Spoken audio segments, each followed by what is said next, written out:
celebrates 175th Emancipation Anniversary. Local businesses given boost through CPL and Mocha Access Road to be completed by the end of August. You're watching Weekly Digest, the Government Information Agency program that keeps you updated on what the government has been doing. With the details, I'm your host, Vinita Meshwar. The Women and Gender Equality Commission has handed over its third report to the National Assembly. The report contains all the recommendations made and issues raised during engagements hosted by the Commission across Guyana.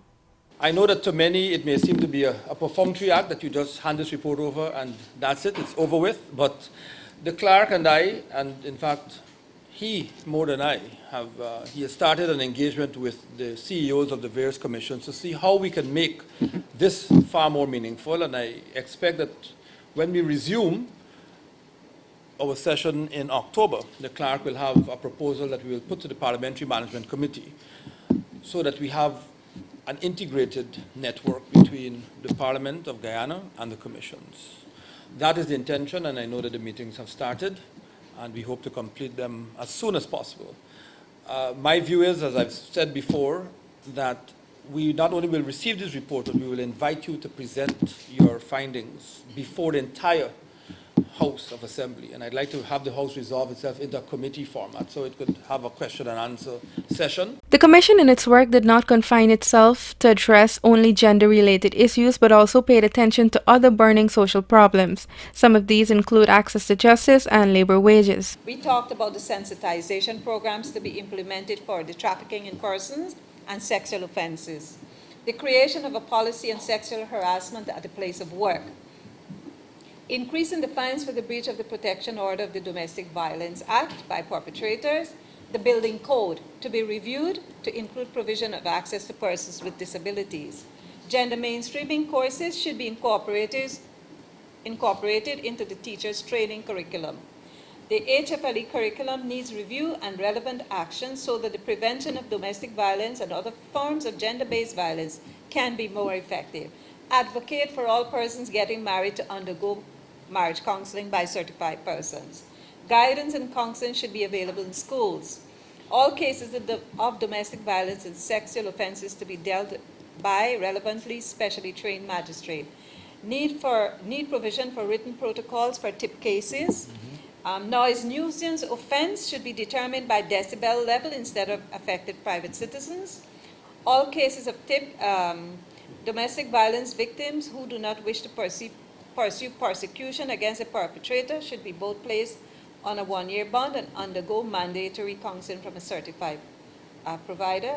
Review the selection process of jurors with a view to widening the pool of eligible persons. The Commission held outreaches in all of the regions except Region 8, which is scheduled to be held sometime in August.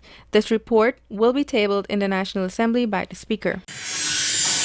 After 2 years, international cricket has returned to Guyana, and with it comes tremendous spin-off benefits for the business community and the tourism sector.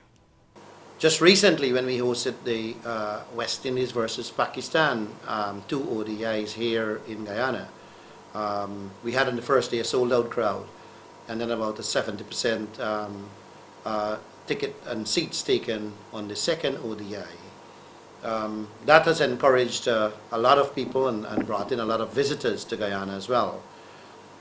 The Caribbean Premier League, and rightfully the Lima Call Caribbean Premier League, is a huge investment in cricket as well. For the first time, we have had a Guyanese, locally branded product with full sponsorship of the CPL. So indeed, it is an accomplishment, it is a signature accomplishment for Guyana in terms of not only a product branding, but it helps to also in the branding of the destination. All of the hotels in and around Georgetown were completely booked by CPL officials, media operatives, and cricket fans from all around the world.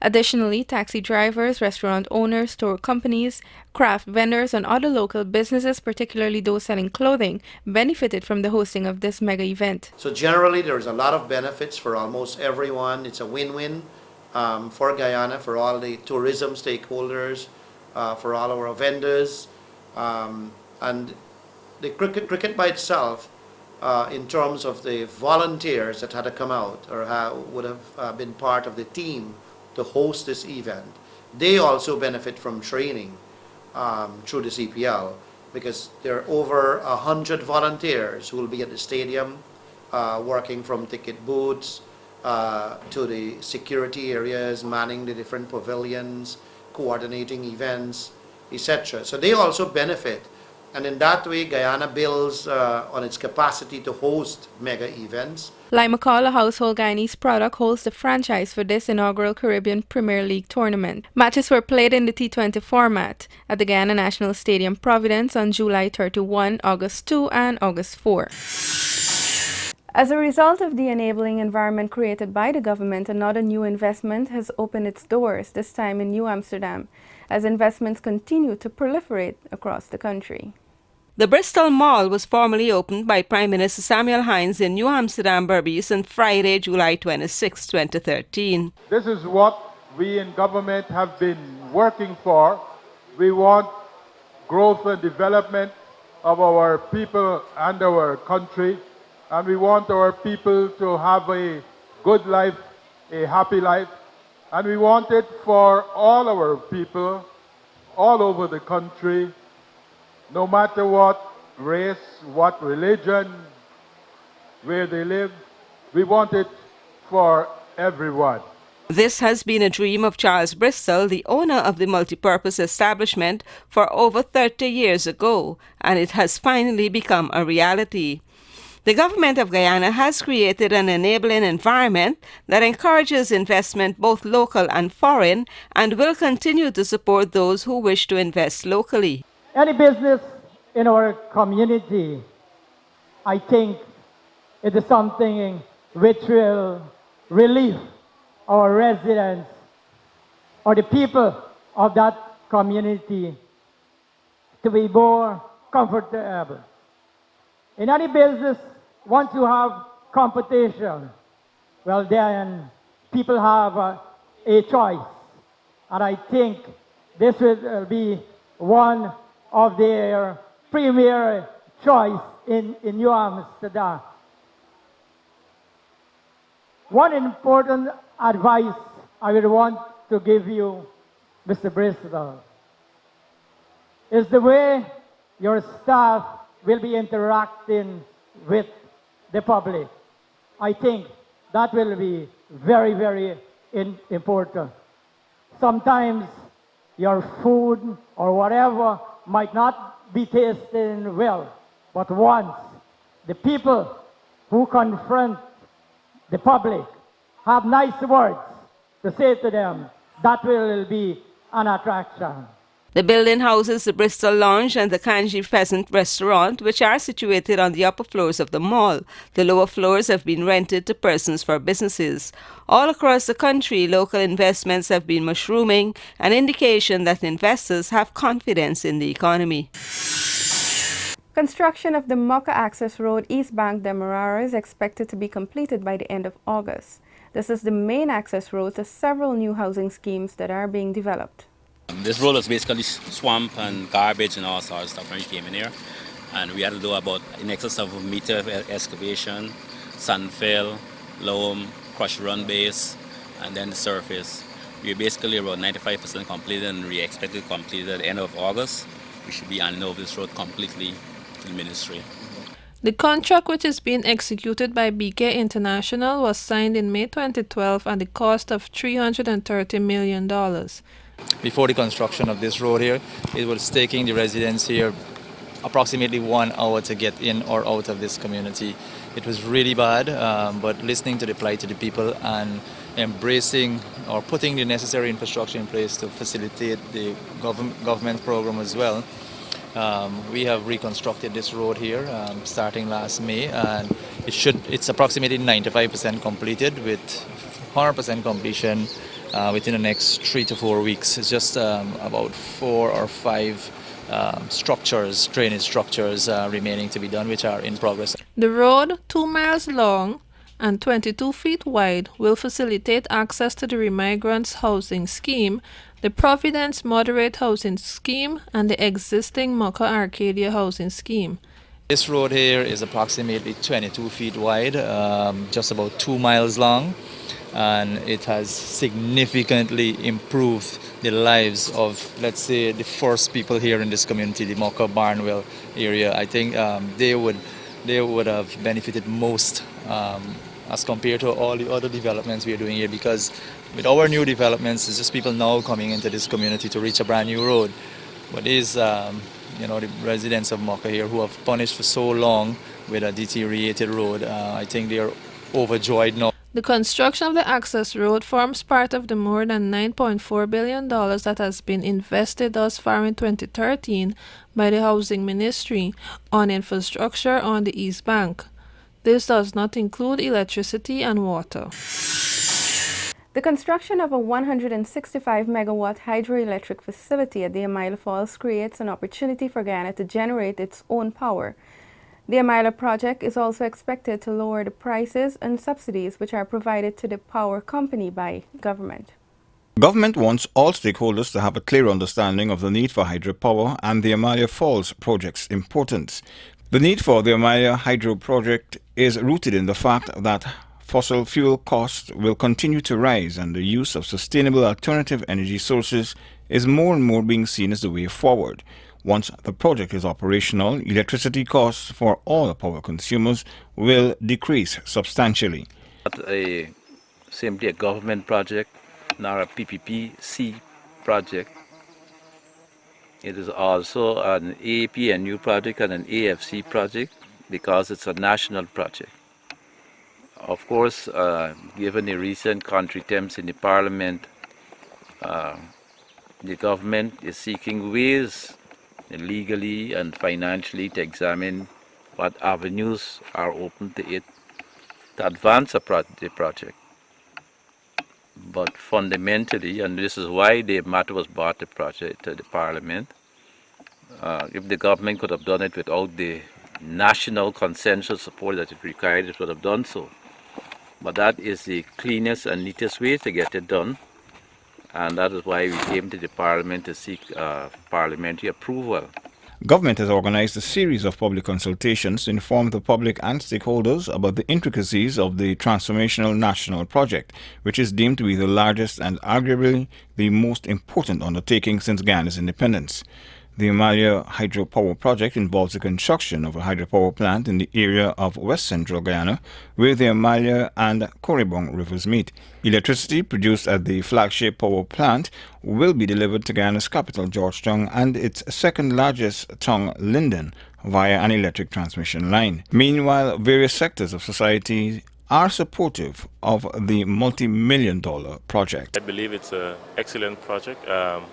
Guyana needs to be developed, and having come back from South Africa, I believe that it's on the right direction, the right path, and like he said, I believe that we just need questions needs to be answered before there's complete buy-in from all stakeholders.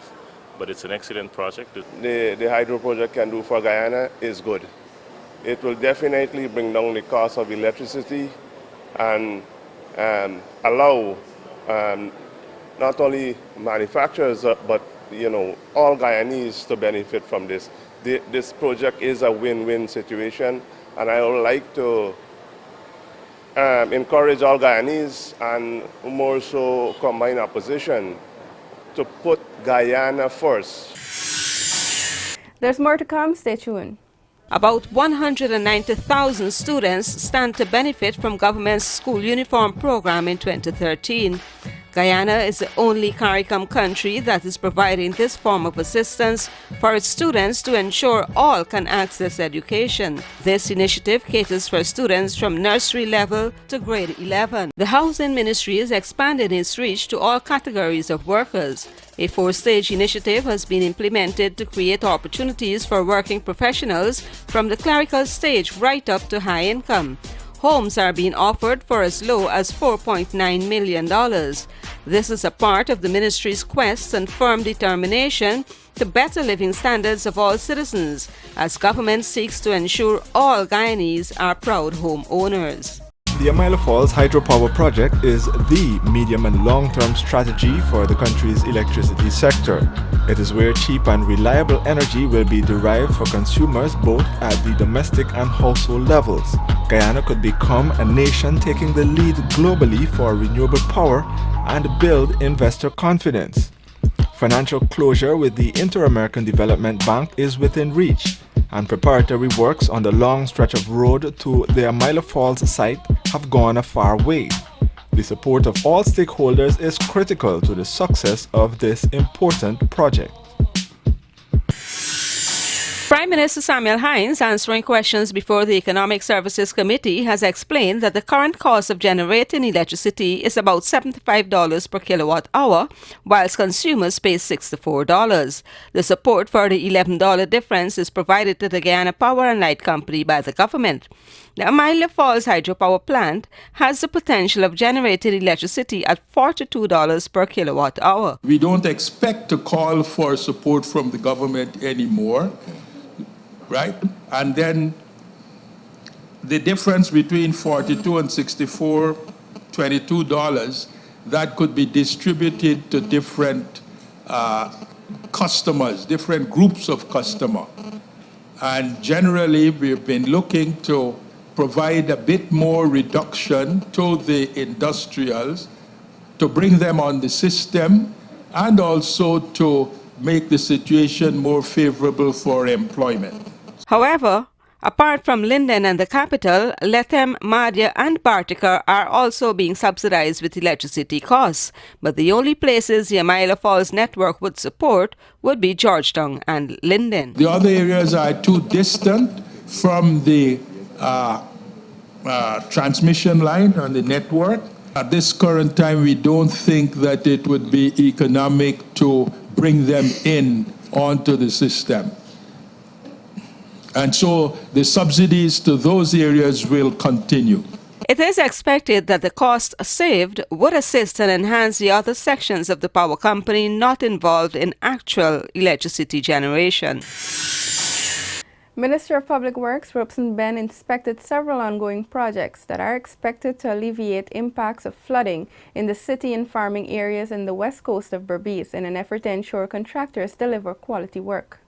He acknowledged that there have been criticisms about the pace of work, which was affected by the extended period of rainfall, and there were also challenges with the supply of materials. We hope that those issues are now largely behind us and that we could move forward efficiently. So I'm calling on all the contractors and their engineers and their supporting consultants, and also my people in the ministry and any other supporting ministries, those which may have things to do with the utilities, GWI, GT&T, GPL, and so on, that we all have to work together to achieve our projects on time, on schedule, so that we give the best service that we can to the public. Prior to coming up with the design of the stub wall, the ministry considered several options that were cost-effective. The Force Account Unit is carrying out the project at a cost of $19,000 per unit, as against the use of boulders, which would cost $400,000 per meter. It wasn't a case where the wave actually broke over the wall, it was collapsing on the wall. So we realized that building a sharp stub wall, 0.7 meters high, would be enough not to completely prevent the overtopping, but to reduce that amount of overflow. The minister also visited two bridge projects at Kingley and Tempe on the west coast of Berbice, Region 5. While there, he interacted with the workmen and viewed the progress being made. The works involve construction of 11 structures, of which 6 are culverts and 5 are bridges. Now here we are at Kingley. This is a bridge we're constructing, and today this project is about 75% completed. The overall completion for the entire project is October the 20th, and we are on schedule to complete on time. The Ministry of Culture, Youth and Sport continues to closely monitor works at the Leonora Synthetic Athletic Track. However, due to inclement weather, most of the activities have been brought to a halt. The National Synthetic Track and Field is designed in phases, and at present there are several contractors on site with specific job being contracted to them. Groundwork such as landscaping, leveling of the football field, and the foundation for the track itself is completed. We have contracted BK Tiwari, BK International to do the stands, and they have started the work on the stands foundation. They're right now working on the foundation, but with the weather, I think they're having some challenges with the weather.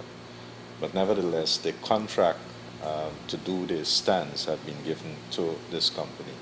All the materials for the track are on site and the ministry is awaiting good weather so that the German company Regupol will lay the surface. The overall project will see a total of $1.4 billion invested by government. The track itself, we have completed all the foundation work on the track, and we are now awaiting good weather so that the German company would come in to lay the track itself. So the only thing now that is preventing us from putting in the synthetic surface is really the weather. As soon as we get dry weather, that German company is going to be coming in here to lay the track. All the material for the synthetic surface is in Guyana, so really we're just awaiting good weather now to start. They have said to us, I think they need 7 clear days of good weather for them to be able to lay this track down. The inner field, we have a company that was given that job, and they're right now we have some grass that is growing, and they have to fix that and manicure it and make sure that it's the right kind of grass and so forth. So that kind of work is also ongoing. Immediately on the outskirts of the track, they also have to grass that.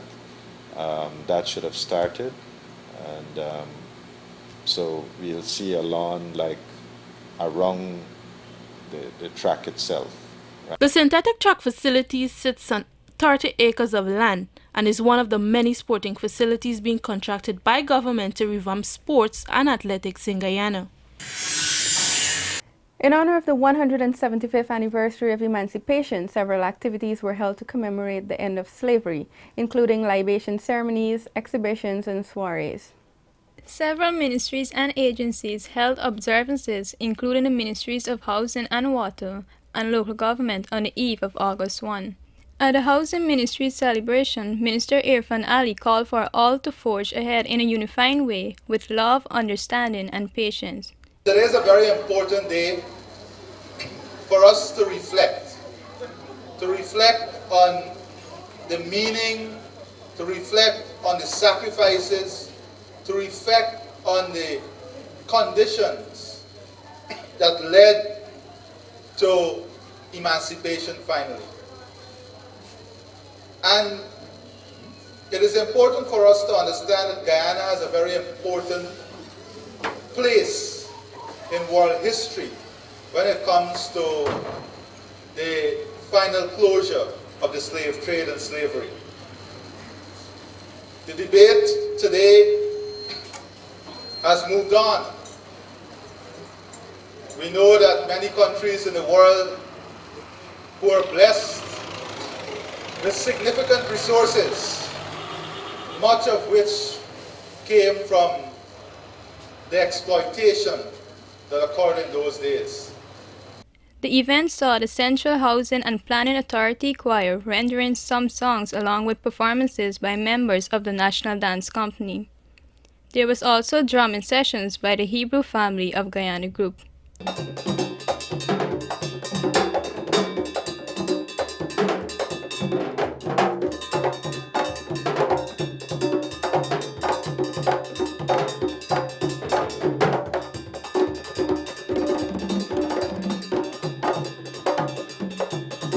Earlier, the Culture Ministry's Museum of African Heritage held a libation ceremony at the Square of the Revolution. Emancipation of Freedom Day is observed on August 1 every year to celebrate the abolition of slavery in 1834. And now here's this week's edition of Perspective with Dr. Premisier. Today I want to present some views on the Amaila Hydropower Project, which is now the talk of the town in Guyana. Something as the Amaila Hydropower Project, of enormous benefit to Guyana, should not be treated as a political football, even if there are some procedural issues. Politicians should not exploit simple procedural matters to kill a project of national importance. The Myla Hydropower Project is of immense national significance, and all and sundry, including opposition politicians, should come on board. Otherwise, they will face the wrath of history. What is the state of play if there is no hydropower project in Guyana? Guyana currently uses fossil fuel, which will continue to add to the thermal capacity at high capital and marginal operating costs. With constant soaring oil prices internationally, think about what electricity costs will be in the next few years in Guyana. What will it be like in Guyana in the next few years?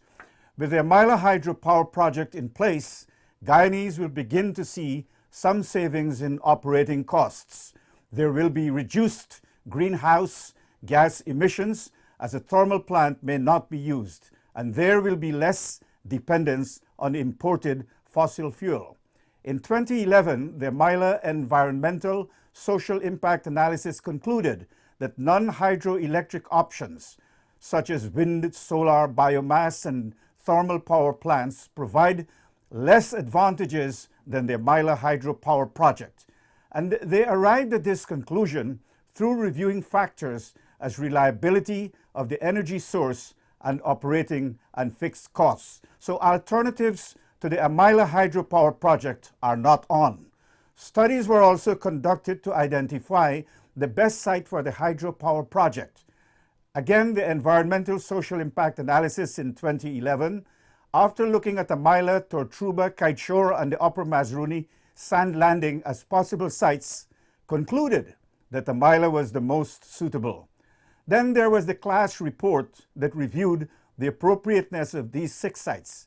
These 6 sites were the Arisaru, Tortuga, Okoblu, Upper Mazaruni, Kaieteur, and the Myla. The class report concluded that the Myla was the most suitable site for the hydropower project, as the others had excess capacity to meet Guyana's needs. These studies recommended the Myla Hydropower Project as the most suitable generation technology to meet Guyana's needs on the basis of technical, environmental, economic, and social factors, and also on the basis of longevity of the Myla Falls energy source. I thank you very much. And that brought us to the end of this week's program, but before we go, here's a recap of the highlights. Guyana celebrates 175th Emancipation Anniversary. Local businesses given boost through CPL and Mocha Access Road to be completed by the end of August. Remember that Weekly Digest and other government information can be found on our website www.gina.gov.ui, or you can send us your comments and suggestions at gina@gina.gov.ui. Thank you for watching, and do join us again next week for another program. Until then, be safe and have a great week ahead. Goodbye.